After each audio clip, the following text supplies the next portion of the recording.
Take a look at this. A new report says that the average asking price for a rental unit in Canada hit a record high last month, and it comes amid rising interest rates and more population growth. Now, according to rental.ca, the average asking price in June was $2,042, a jump of 7.5% from a year ago. Vancouver led the way as Canada's priciest city for renters, with an average one-bedroom unit listed at $2,945. And nearby Burnaby, BC was second, and Toronto ranked third at $2,572. And let's now bring in Carolyn Whitzman in the conversation, housing researcher and author. Carolyn, thank you for your time. Good afternoon. Hi, Akshay. So we've spoken a few days ago, I recall, when we were talking about the rental markets and the housing market. Now, with this current hike from Bank of Canada, what do you expect where these rentals are going to go, which are already so high in the country? Well, it's not going to get any better in the short term. At the moment, what we're looking at are average rentals not being affordable to middle-income families, let alone the moderate and low-income families who need rental housing the most.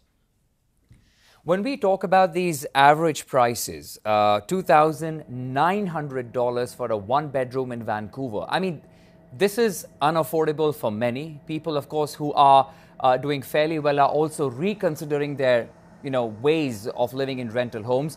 What's your take? How far is this really going to go? It's hard for me to say how much worse it could possibly get. As I say, that for the majority of renters in the market, these are not affordable rents. That means that people are foregoing necessities like food, like education. We're at the point where it's hard to pay the rent and feed the kids, as we often say as shorthand for rents are unaffordable.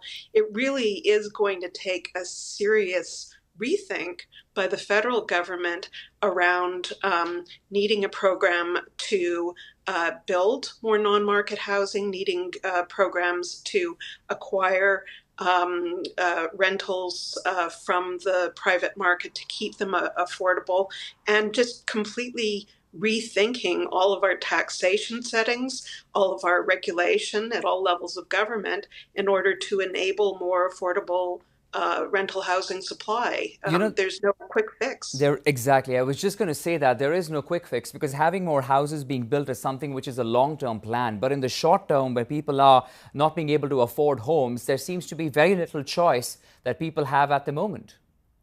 Yes, homeownership is completely unaffordable for the majority of Canadians at this point, certainly first-time homeownership.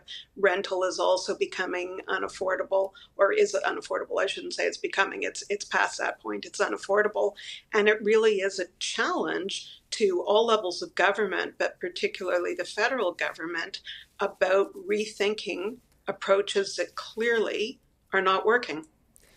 All right, we'll have to leave it at that for the moment, though. Carolyn Whitzman, housing researcher and author. Appreciate her time. Thank you for joining us, Carolyn.